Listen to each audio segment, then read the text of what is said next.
Hey, what's up guys? Hopefully everybody is doing very well. Today we got a 1970s Fender Princeton Reverb here for service, and the owner mentioned that at one point in time one of the power tubes fell out of its socket and doesn't work anymore. And further, the maintenance history of this amp is unknown, so let's do a full inspection and see what we have. Okay, as you can see, this amp has been used at least once. The cabinet is in a pretty rough shape. As you can see, the baffle board is warped. There's a nice hole in the grill over here, and there are some stickers here where you can put your mic. And many of these amps have toe legs that comes off. The hardware does look very good. It's either replaced or it's in a very good shape.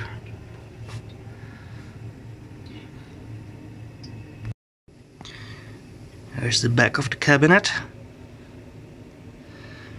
It's the same thing, the hardware looks very good, so maybe the hardware is just in a very good shape.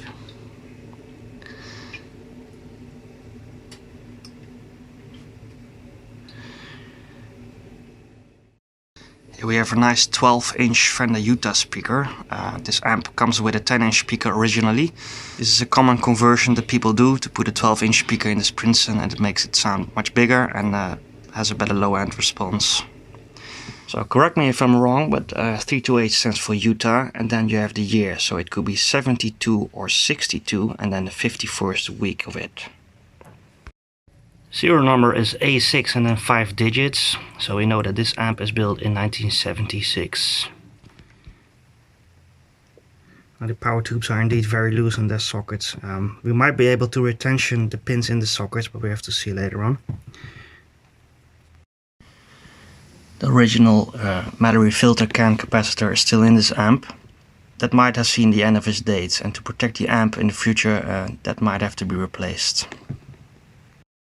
Here's the original reverb tank, nice and dusty. Okay, small visual inspection done.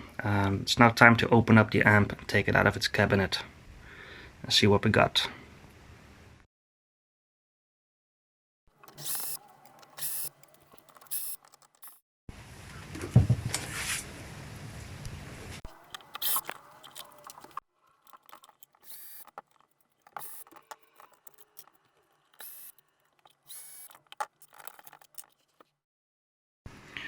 Here's the amp out of its cabinet, and the transformers are original.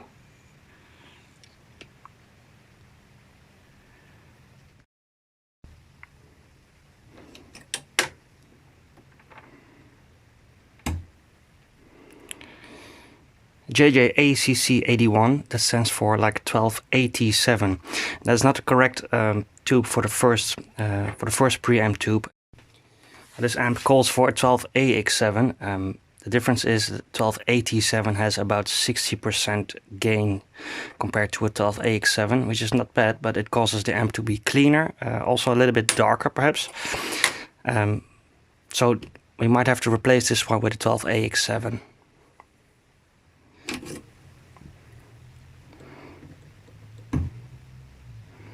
$1287, which is the correct tube for this stage.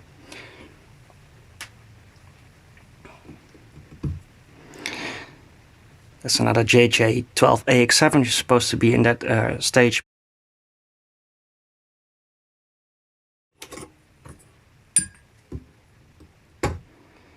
And another 12AX7. Now the ECC83S, the S stands for silent, which is in the phase inverter stage. Okay, let's now move on to the power tubes. Yeah, that's ridiculously loose. Doesn't take any tension to pull that out. It would be cool if we can retension the pins on these sockets as they are, the original ones. We're going to clean out the sockets either way. Same with the rectifier, it's pretty loose. This has the bear clamp on it. Nice 5U4GB, which is the correct one. Okay, let's move on to the inside of the amp.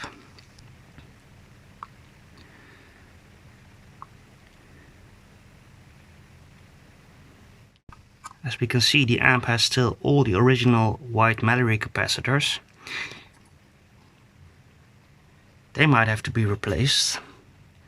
But other than that, the amp looks totally original and pretty clean.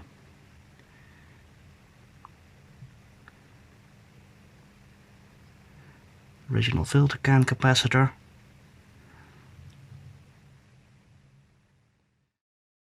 So as beat up and worn out as the outside of the amp looks, the inside looks very nice and untouched.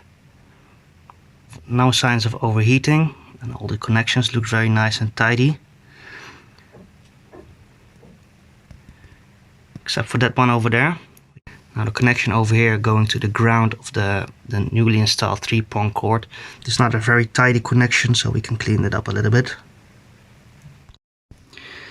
This amp is in a very good shape, and we have to treat it with as much respect as possible. So I think it's a good idea to replace these old white Mallory electrolytic capacitors, as well as the big filter can capacitor over here and the bias capacitor over here. This amp still has its original fixed bias setup. It is a common conversion to install adjustable fixed bias setup. Guess what? We're going to leave this alone. We will install a new bias capacitor, but we will see how the tubes are actually biased when the service is done. This amp calls for a 1 amp fuse. Yeah, let's focus a little bit. And I'm not sure if this is the right fuse. It says 5 amps, which is a very bad idea. I'm not sure if that's correct. It doesn't look like a super heavy fuse. Since I'm not sure, we're just going to replace this one for the correct one. And here's the plan. We're going to replace these white capacitors over here. We're going to place the filter can capacitor, the bias capacitor. We will do a detailed inspection and clean up connections where necessary. Probably not much. It might be a good idea to replace these blue capacitors as well, but since the amp looks fully original, we're going to give them a chance and measure them through once the amp is running again.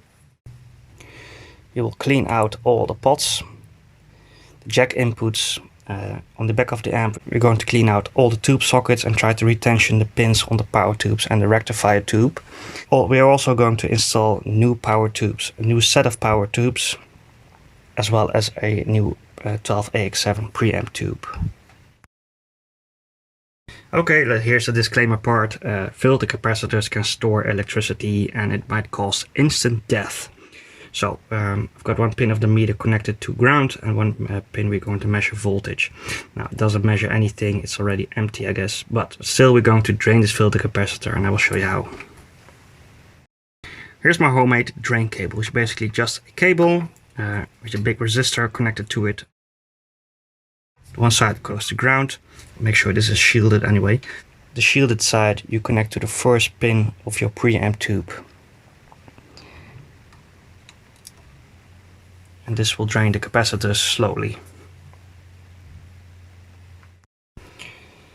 Okay, once we are confident that the amp is drained, we can start working. Okay, it's time to desolder the first capacitor. To make desoldering easy, I'm going to wet the tip of the soldering iron first.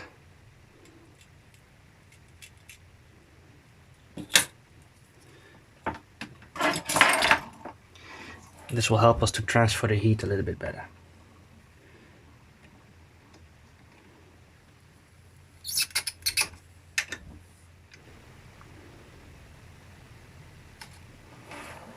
There it goes. I'm gonna put in some new sprakes. These are pretty expensive, but it's worth it. These are high quality capacitors and it will help to protect the amp in the future.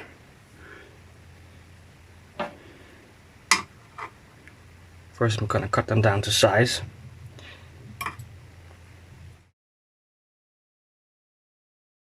Like that. Make sure the polarity is set like this. The positive goes to this side and the negative goes to that side. Now once we are confident that this size is correct, I'm also going to use this as a template to cut all the other capacitors. Here are my pre-cut capacitors. I also left a little bit room so we can make adjustments if we need to. Let's go.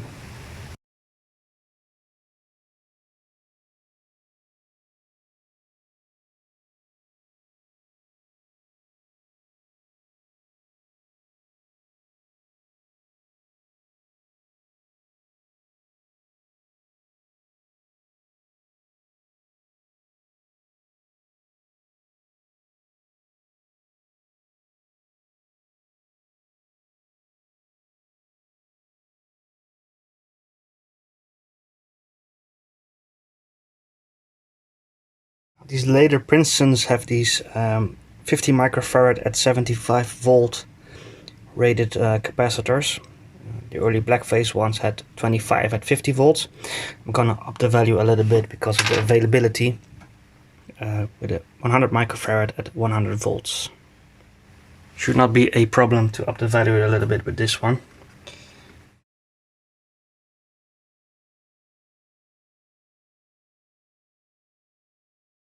Okay, the first part of the recap is now done. We replaced all of the electrolytic capacitors over here, as well as the bias capacitor over there. We upped the value to 100 microfarad at 100 volts. Filter capacitor is a different story. We need a big soldering iron to make good connections to ground here, so we need a different one. Desoldering these can be a pretty straightforward job, and all the sections of the filter capacitors are rated 20 microfarad. It's just a matter of reconnecting the wires through the new filter capacitor can. Here it is. It has the same rating, so that's going to be easy. So it's nice that we can use these wires as a roadmap to connect them to the new lugs.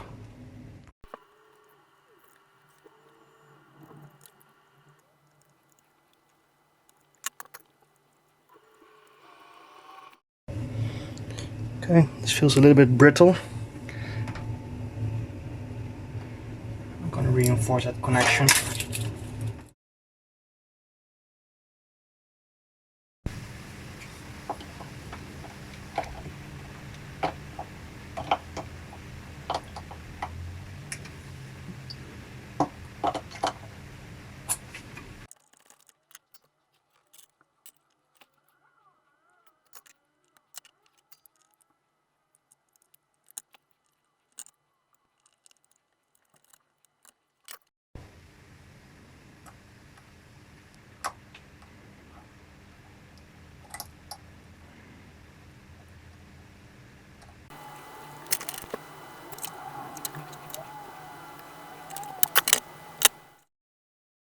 Okay, for desoldering the filter can capacitor, I'm switching to my big old solder iron. It's heating up and I can already smell it.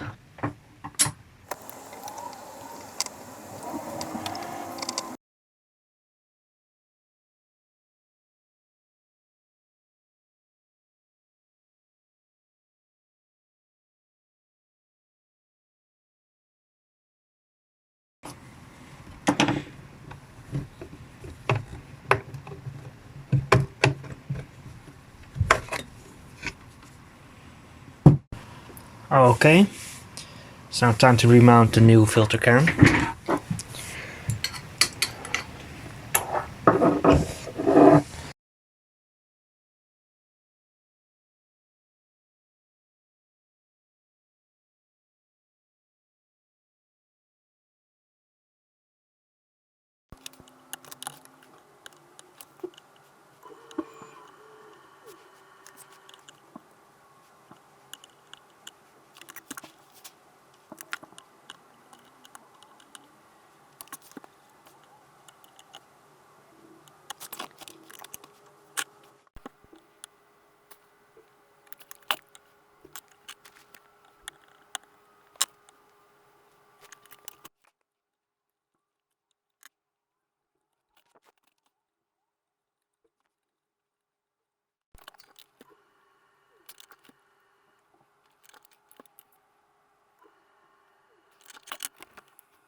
Okay, I'm also going to use the fat one to clean up this ground connection over there.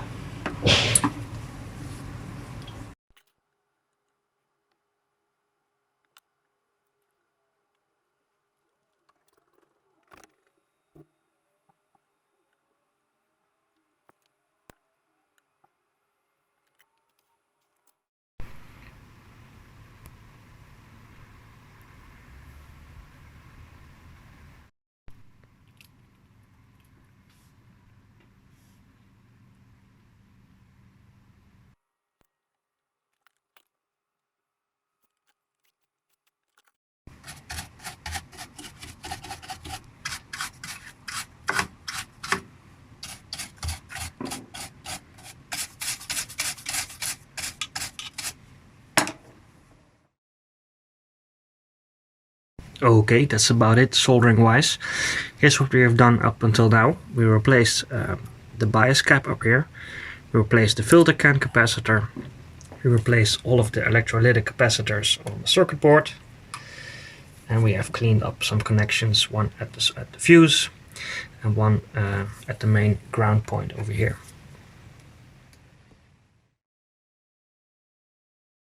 Okay, so here's what we're going to do now.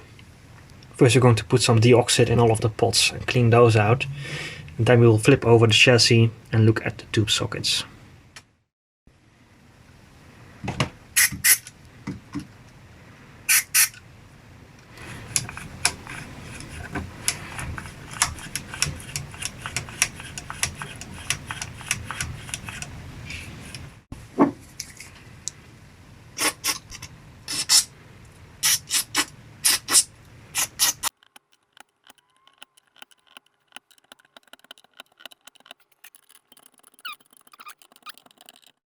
Okay, these tube sockets are pretty worn out. I'm gonna do one attempt to straighten out these pins, otherwise we have to go for a replacement. Okay, hope you can see this. Here's how we're gonna try to... let's put the lamp a little bit over here. Wow, there's a lot of flaring. Holy shit.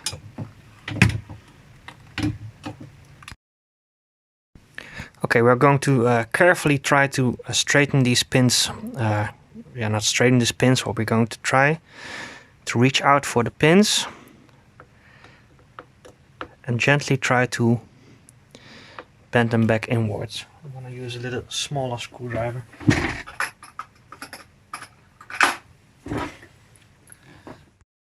Okay, we're going to use this super tiny screwdriver and then carefully try to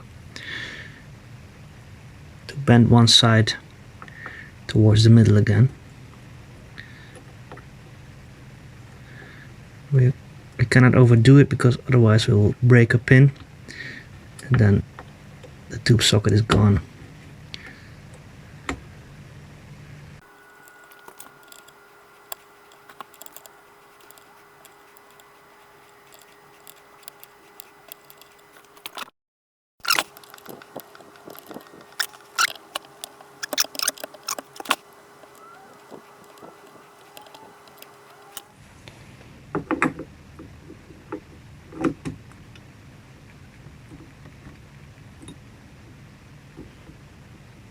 Okay,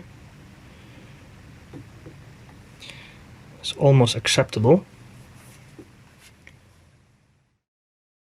I'm gonna go ahead and do the next one.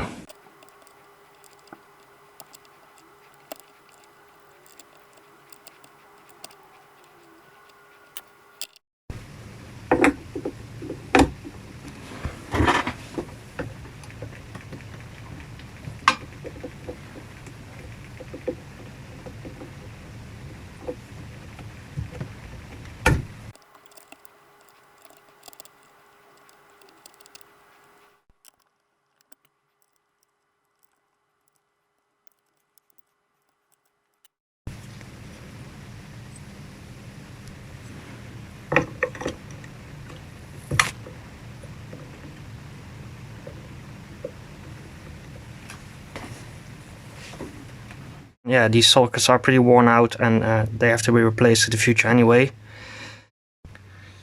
This is a hell of a lot better than it was. It's now time to put the tubes back in. For preamp tube 1 we're going to do a fresh out of the box JG-ACC 83S 12AX7. Reverb driver tube is going to be a 87, which came out of the amp.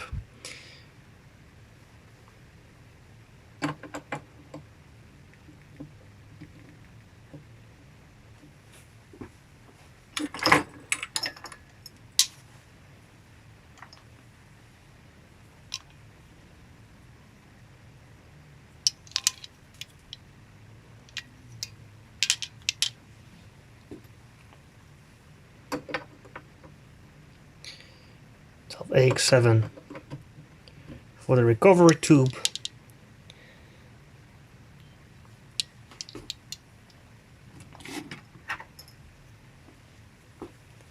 12AX7 for the phase inverter.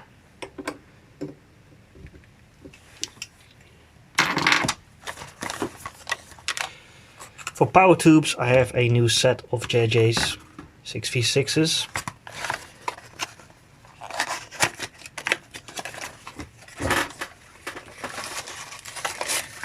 There's quite a lot of JJ in this amp. It might be better to use different brands of tubes for different colorations.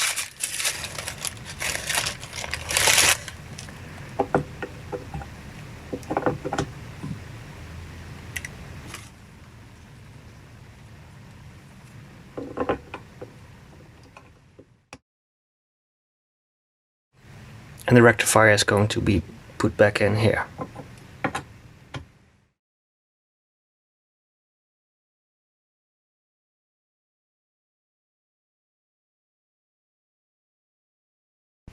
And here's a correct fuse, 1 amp, slow blow.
One thing I noticed that the tremolo is very weak. Now that is a common issue on these amps, especially with the bias set like this. There is something that we can do to improve that a little bit, and that is altering the value of this resistor over here. Lowering the value of this resistor here, this 1 meg resistor, will allow for the tremolo to go a little bit deeper. So I've discussed this with the owner and I've got a green light for this. Here's what we're going to do. Instead of removing this resistor and put in another one, I'm gonna solder another 1 meg resistor in parallel next to this. So the original resistor will still be in the circuit and the new resistor will be next to it. Other than that, I think the amp sounds pretty good, and it has a very nice breakup. The volume set around halfway and goes into a pretty nice raw distortion. The controls are very responsive, the low end is pretty tight, and there's also some compression going on. Yeah, I like it.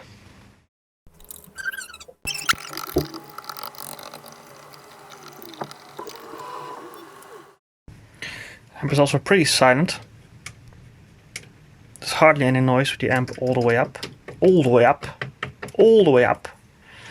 Treble does hiss a little bit. It's pretty normal, and the reverb is a bit noisy, but because of this light. And that's all with the amp out of the cabinet.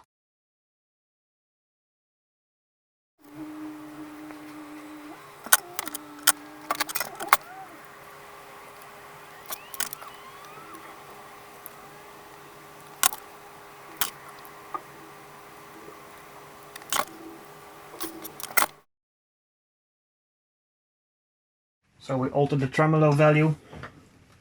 Here's how it sounds now.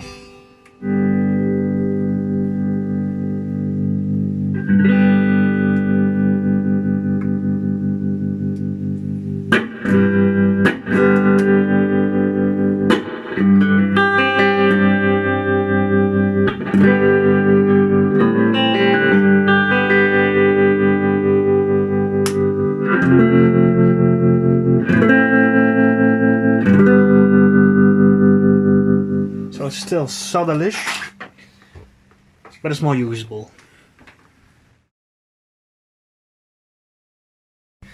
Okay, it's now time to do the exciting part of measuring the bias in this amp.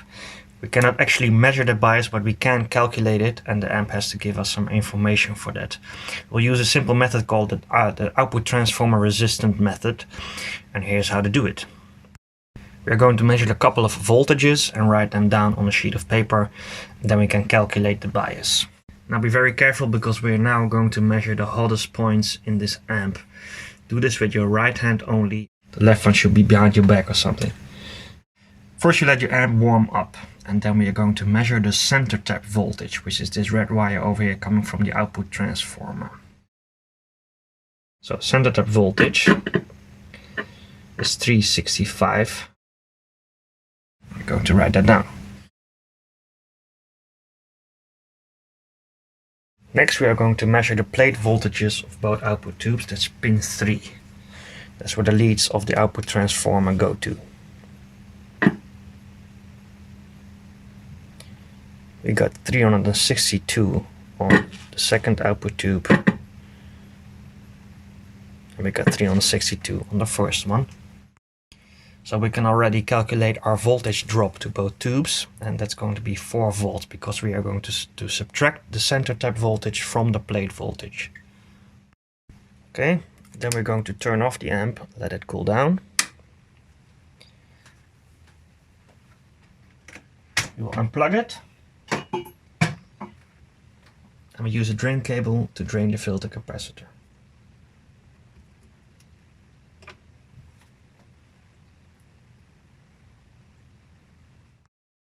Okay, the next measurement is going to be the resistance between the center tap and the plates of both tubes.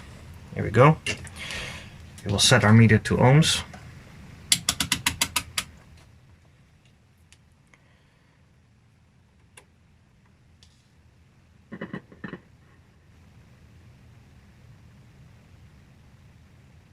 (146 ohms). And I'll write that down. First tube.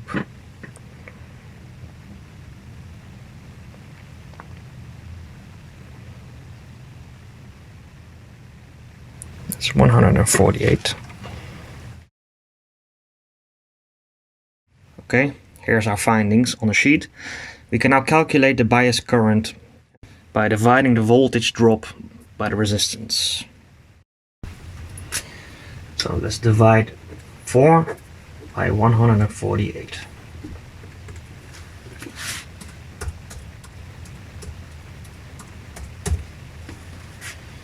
Then we get 0.027 for the second tube.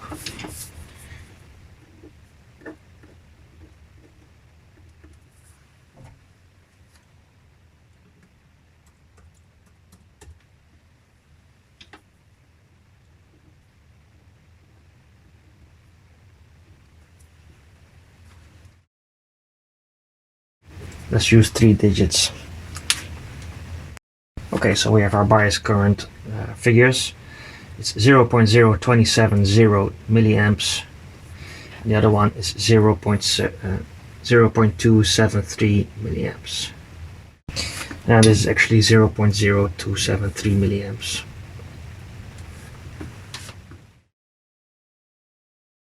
Okay, so the last calculation we now make is multiplying the bias current by the plate voltage. So, times 362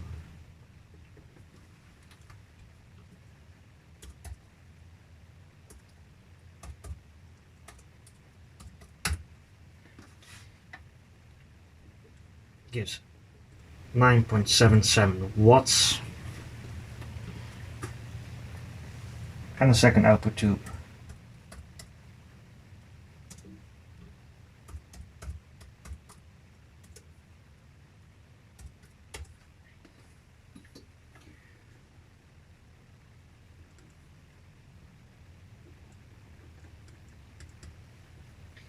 Gives us 9.88 watts. Now these are new JJ6V6 output tubes. They are rated at 14 watts maximum.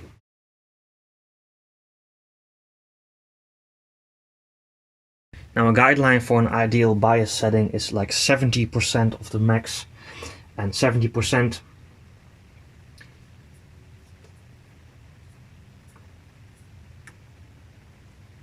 and 70% would be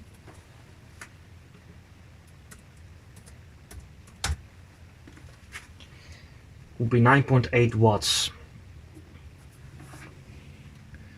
So I think we're gonna go for this. We are very lucky that our fixed bias setup functions properly. The plate voltages are pretty low. I reckon you can get higher plate voltages by using a different rectifier. 400 range is also common, but it's not uncommon that these power transformers give these low voltages. So with the current setup, we are actually very lucky and the amp is biased properly. The tubes are almost matched. Amp's gonna sound great like this.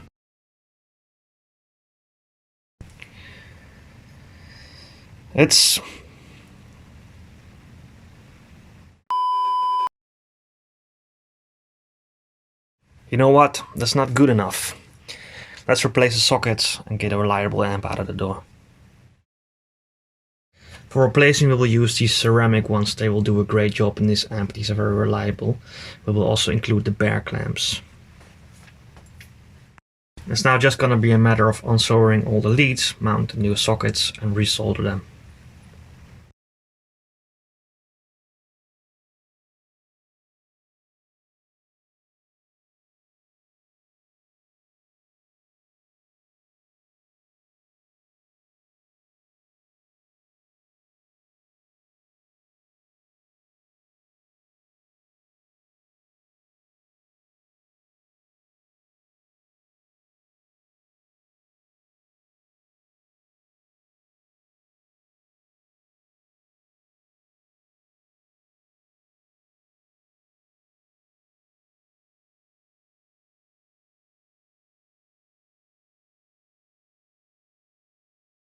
And here's our Princeton Reverb with the new ceramic tube sockets. This was a little bit of extra work.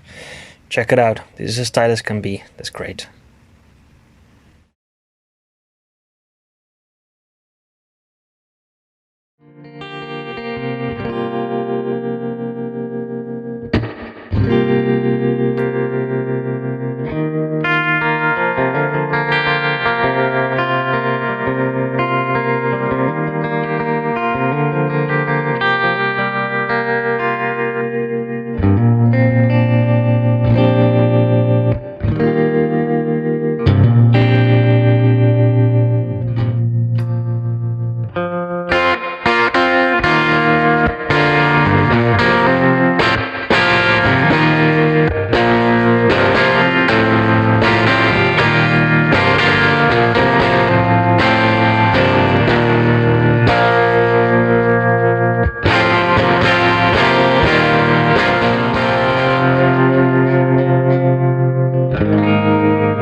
That was it for this video. Thank you very much for watching. Please feel free to leave a comment here below and let me know if you have any questions. Take care, behave, and we'll see each other soon.